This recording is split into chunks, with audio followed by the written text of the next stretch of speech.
આજે ત્રિવેણી માતાજી સમક્ષ ભગવાન સોમનાથની પ્રતિમા સાથે પૂજન કરી અને ગંગા દશહરાનું મહત્ત્વ અને પૂજન કર્યું છે.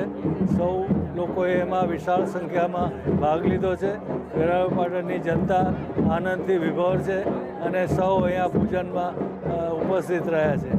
આજનો દિવસ આપણા માટે ઘણો જ મહત્ત્વનો છે, કારણ કે આ પૃથ્વી ઉપર ભગવાન શિવની જટામાં સ્વર્ગમાંથી મા ગંગા પધાર્યા, એનું અવતરણ થયું આ પૃથ્વી ઉપર. એ 10 દિવસ એનો સમય એમાં લાગ્યો હતો.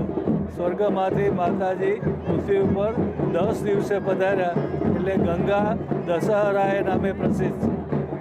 10 અહર એટલે દિવસ, 10 દિવસ જેટલા લાંબા ગાળાના સમય લઈ અને મા ગંગા પૃથ્વી ઉપર આવ્યા છે.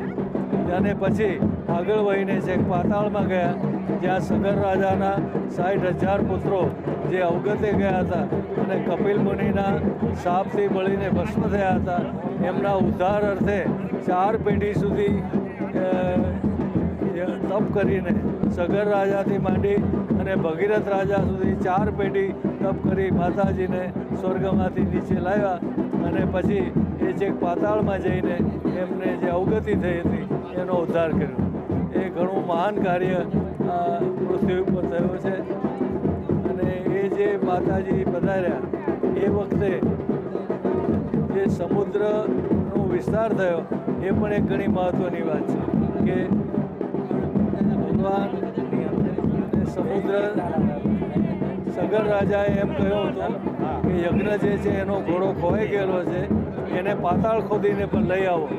એટલે 60,000 પુત્રોએ પાતાળ ખોદવાની શરૂઆત કરી અને કપિલ મુનિના આશ્રમમાં અશ્વમેધનો ઘોડો જોયો.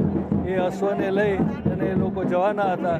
ત્યાં કપિલ મુનિ એને આ બધી દોડાદોડી અને એ અસ્વસ્થ થયા અને ગુસ્સે થઈને એમના અગ્નિથી, ક્રોધાગ્નિથી 60,000 સગર રાજાના પુત્રો એને બળીને ભસ્મ કરી દીધા.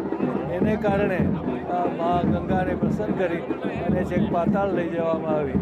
એટલે આજે આ ત્રિવેણી સંગમ ખાતે આજે શું કાર્યક્રમ થયો?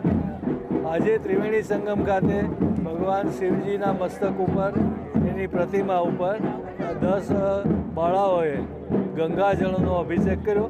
એ પ્રતિકાત્મક રૂપે કે 10 દિવસ માતાજીને અહીંયા આવતા થયા તો 10 બાલિકાઓએ ગંગાજળ કળશમાં ભરી એમનું પૂજન થયું અને પૂજન થયા પછી એનો અભિષેક કરવામાં આવ્યો.